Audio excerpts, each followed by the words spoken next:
बूढ़े गिद्ध ने बताया कि औलाद बुढ़ापे में साथ क्यों छोड़ जाती है। आज का वीडियो बिना छोड़े सभी को देखना चाहिए, क्योंकि बुढ़ापा तो एक दिन सभी पर आएगा। जो आज बालक है वो कल युवा बनेगा, परसों जवान होगा, पर आगे फिर बुढ़ापा स्वीकार करना ही पड़ेगा। क्या वीडियो से पता चलेगा बुढ़ापे में औलाद साथ क्यों छोड़ जाती है? इस बात को समझने के लिए हमें क्या कहानी हो ध्यान से सुनना चाहिए। किसी जंगल में बड़ा भारी एक बरगद का पेड़ था। उस पेड़ पर हजारों भांट के पक्षी किलोरे करते रहते थे। दिन भर किलोले करते रहते थे। कुछ पक्षियों का तो वो वट निवास स्थल था। उस वृक्ष पर रहकर मनमोहक आनंद प्राप्त करते थे। कहते हैं जब किसी स्थान पर या किसी व्यक्ति के साथ एक लंबे समय तक रहता है तो हमें उससे मोह हो जाता है। इसी तरह से पेड़ पर रहने वाले पक्षियों को उस पेड़ से मोह हो गया था। एक दिन की बात, जंगल में सूखा पड़ गया था। कई दिनों से जंगल में पानी नहीं बरसा। जंगल के पेड़ सूख कर मुरझाने लगे। वो सुंदर पेड़ भी पानी न बरसने के कारण मुरझाने लगा। समस्त पक्षी धीरे धीरे उस पेड़ को छोड़कर जेन लागे। जब वो पेड़ पूरी तरह से सूख गया, उसके पत्ते डालियां टूटकर नीचे गिरने लगी। तो हमारे पेड़ पर रहने वाले सारे पक्षी उस पेड़ को छोड़कर किसी दूसरे स्थान पर चले गए। केवल एक बुरा गिद्ध अकेला उस पेड़ पर बैठा रह गया। उसने देखा कि उस पेड़ पर रहने वाले सारे पक्षी एक करके दूसरे स्थान पर चले गए। कुछ पक्षियों ने उसे बड़े गिद्ध से चलने को कहा, परंतु इस गिद्ध ने जाने को मना कर दिया।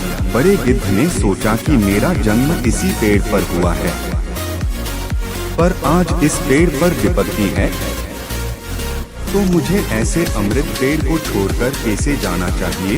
इस पेड़ ने मुझे पाल पोस कर बड़ा किया है, मुझे इस पेड़ को छोड़कर कैसे चला जाऊं। वो लोग बड़े खुदगर्ज होते हैं जो अपने माँ बाप को बुढ़ापे में छोड़कर चले जाते हैं। वो ये नहीं सोचते कि जब तुम आशा थे तब तुम्हें माँ बाप ने ही पाल पोस कर बड़ा किया है। सोचो जब तुम बीमार थे तो तुम्हारे माँ बाप ने तुम्हें छोड़ना था क्या? ऐसे माँ बाप को अकेला छोड़कर कैसे चले जाएं हम। आज वे बुरे हो गए तो तुम्हें उनसे घिरा होने लगी।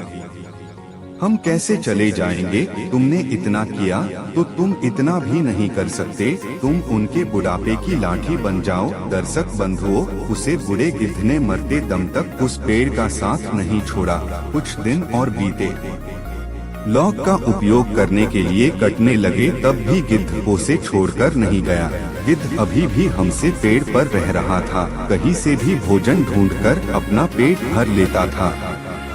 कुछ दिन बीते। उन पक्षियों ने कहा क्यों ना उस गिद्ध को देखने चले, वो आज भी उसी सूखे पेड़ पर रह रहा है। क्यों ना हमें गिद्ध को समझा बुझाकर अपना पास बुला ले। तो सभी पक्षी हमसे गिद्ध के पास गए और गिद्ध से कहा, गिद्ध राजा आप हमारे साथ चलो।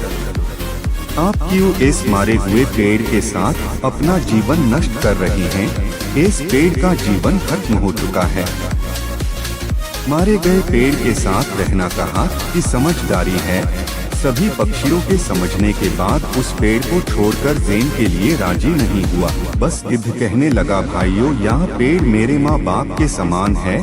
मुझे इस पेड़ को छोड़कर मरते दम तक नहीं जाऊंगा। फिर हमें गिद्ध ने कहा उन सभी मित्र पक्षियों से कि जो भी इस बुढ़ापे में अपने माता पिता को छोड़कर जाता है, उन प्रेदियों कभी भी इंसान का जन्म नहीं मिलता।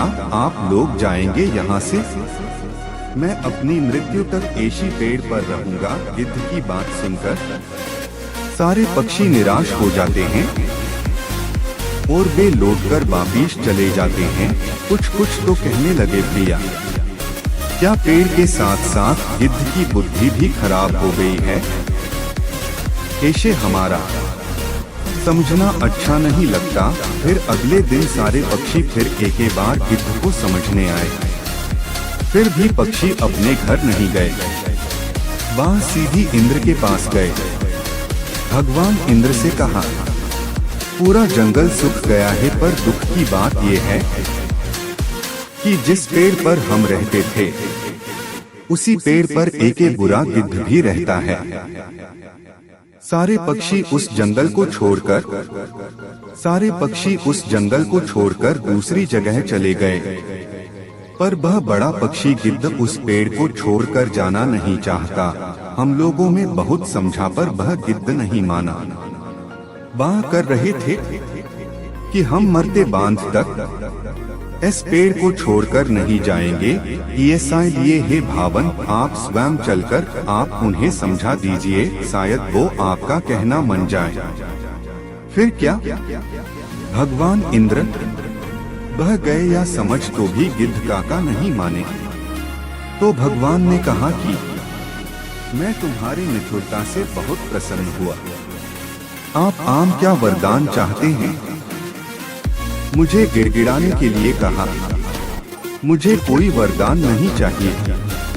अगर आप वरदान देना ही चाहते हैं तो इस पेड़ को FIR से हरा भरा कर दो।